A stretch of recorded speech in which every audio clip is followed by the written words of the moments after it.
राधे राधे सर्वांना. भाविका किचनमध्ये आपल्या सर्वांचं स्वागत आहे. आज आपण बनवणार आहोत गुळाची पुरणपोळी. ज्याला साखर खायची नाही ते गुळाची पुरणपोळी खाऊ शकतो. त्यासाठी आपण मेजरमेंट घेतलेलं आहे. मी इथे 1.25 ग्लास डाळ घेतलेली आहे आणि ही डाळ आपल्याला स्वच्छ धुवून मी पाण्यात अर्धा तास भिजवून घेतलेली आहे. स्वच्छ 2-3 पाण्याने याला धुवून घेतलेली आहे, कारण की आपण जे बाहेर आता सध्या रेडीमेड डाळी मिळतात त्याला पॉलिश असतं. ते पाण्यात भिजत घातलं ना त्याच्यावरचं ते कलर निघून जातो. त्यासाठी आपण हे अर्धा तास मी पाण्यात भिजवून घेतलेली आहे. आणि आता ते कुकरमध्ये मी 3 ग्लास पाणी घातलेलं आहे. त्यामध्ये आपण जे भिजलेली डाळ आहे ती घालून घेणार आहोत. त्यामुळे आपली डाळ पण लवकर शिजते आणि आपल्या जे डाळीला पॉलिशचा कलर आहे तो पण निघून जातो. बघू शकता अशा प्रकारे मी 3 शिट्ट्या ह्याच्या करून घेतलेल्या आहेत आणि 3 शिट्ट्यामध्ये आपली परफेक्ट अशी डाळ शिजलेली आहे. बघू शकता कुठे सुद्धा कच्ची राहिली नाही. डाळ कच्ची राहिली की आपल्याला वाटताना त्रास होतो.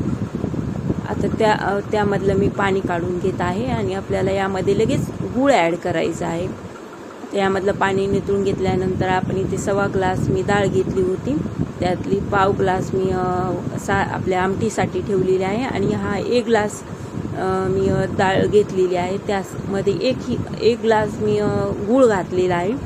जेवढी आपली डाळ आहे तेवढाच गूळ घालायचा आहे. डाळ त्यामध्ये थोडीशी मी 1/2 वाटी साखर ॲड केलेली आहे. इथे साखरेमुळे जरा आपल्या पुरणाला चिकटपणा येतो, त्यामुळे मी इथे 1/2 वाटी डाळ घातलेली आहे. नाही घातली तरी चालते. आता इथे आपण गूळ वितळून घेणार आहोत गॅसवर आणि गूळ वितळल्यानंतर आपण पुरणाला चांगला चटका देऊन घेणार आहोत. इथे प्रोसिजरला टाईम लागतो. ही सगळी प्रोसिजर आपल्या बारीक गॅसवर करायची आहे, कारण की आपलं गुळाचं पुरण असल्यामुळे पटकन डागलं जातं. त्यामुळे आपल्या कंटिन्यू ह्याला चमचा फिरवत राहायचा आहे. बघू शकता आपला गूळ पूर्णपणे इतळून गेलेला आहे. आता इतळून झालेला आहे. आपल्याला हे थोडंसं आणि आपलं पुरण पातळ आहे ते आपल्याला आणि 4-5 मिनिट बारीक गॅसवर करून घ्यायचं आहे. तोपर्यंत मी काय केलेलं आहे, इथे आपल्याला पीठ मळून घेतलेलं आहे. पीठ मळताना आपल्याला गव्हाचं पीठ चाळून घेतलेलं आहे. त्यामध्ये आपल्याला थोडं पण कणी नको आहे. त्यामध्ये मी नमक घातलेलं आहे. नमक आपल्याला पुरणपोळीसाठी थोडंसं जास्त घालायचं आहे, त्यामुळे आपली पोळी पण फुटत नाही आणि आपल्या पोळीला टेस्ट पण चांगली येते. मी इथे 1 ग्लास पाणी घेतलेलं आहे आणि त्यामध्ये अर्धा चमचा हळदी पावडर टाकलेली आहे. हळदी पावडर आपल्या पाण्यामध्ये मिक्स करून टाकायची आहे, त्यामुळे आपल्या पोळीला कलर चांगला येतो. आता हे अशा प्रकारे मी गोळा चांगला मळून घेतलेला आहे आणि आपल्याला गोळा हा आता अर्ध्या तासासाठी आपल्या पाण्यात ठेवून द्यायचा आहे. तुम्ही कपड्यात बांधून ठेवला तरी चालेल. मी इथं पाण्यामध्ये घालून घेतलेला आहे. यामुळे आपल्या पोळी चांगली बनली जाते आणि आपली कणी चांगली मुरली जाते.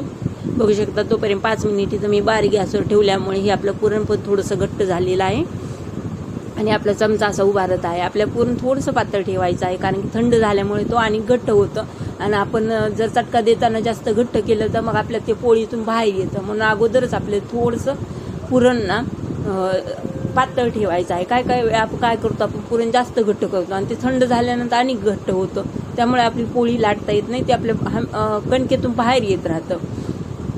अशा प्रकारे मी पुरण सगळं वाटून घेतलेलं आहे. बघू शकता आपलं पुरण सुद्धा आता घट्ट झालेलं आहे. हलकंसं पातळ होतं तरी पण ते नंतर मी वाटल्यानंतर थंड झाल्यानंतर घट्ट झालेलं आहे. आता आपण जे पाण्यामध्ये पुरणाचा गोळा ठेवला होता ते मी काढून ताटात चांगला मळून घेतलेला आहे. याला 4-5 मिनिट पाणी घालू मळून घेतलेला आहे. आपल्या पोळी करायची झाली तर आपल्याला कणिक थोडीशी पातळ ठेवायची आहे, त्यामुळे आपली पोळी अशी सॉफ्ट बनली जाते. 2-3 दिवस जरी तुम्ही ठेवली ना तरी ती कडक होत नाही.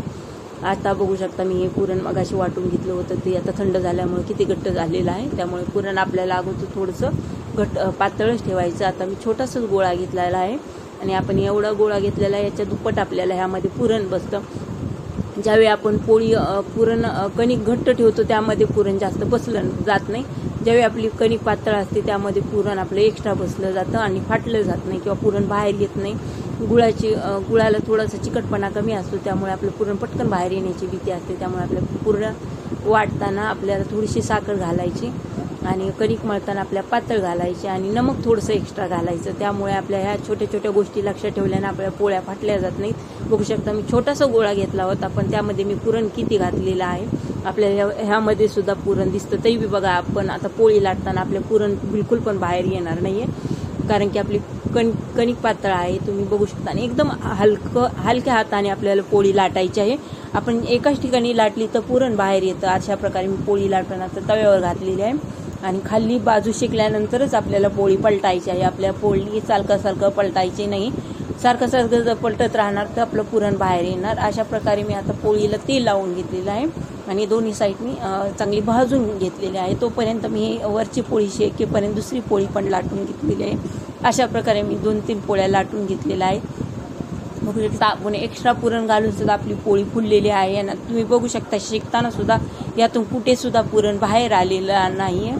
अशा प्रकारे जर पोळ्या बनवल्या तर तुमच्या पण परफेक्ट होतात. आणि गुळाची पुरणपोळी तर खायला खूप टेस्टी लागते. यामध्ये पुरण वाटल्यानंतर किंवा पुरण वाटताना तुम्हाला थोडीशी वेलची पावडर आणि जायफळ पूड थोडीशी घालायची आहे. त्यामुळे आपल्या पोळीला आणखी टेस्ट चांगली येते. अशा प्रकारे मी सगळ्या पोळ्या बनवून घेतलेल्या आहे. यामध्ये काही माझ्या ऑर्डरच्या पण पोळ्या आहेत. बघू शकता मी छोट्या पोळ्या ऑर्डरसाठी बनवलेल्या आहेत. अशा प्रकारे तुम्ही पुरणपोळी बनवून बघा, खूप टेस्टी बनते, खायला सुद्धा चांगली लागते. असेच माझ्या व्हिडिओ लाईक करा, शेअर करा, सबस्क्राईब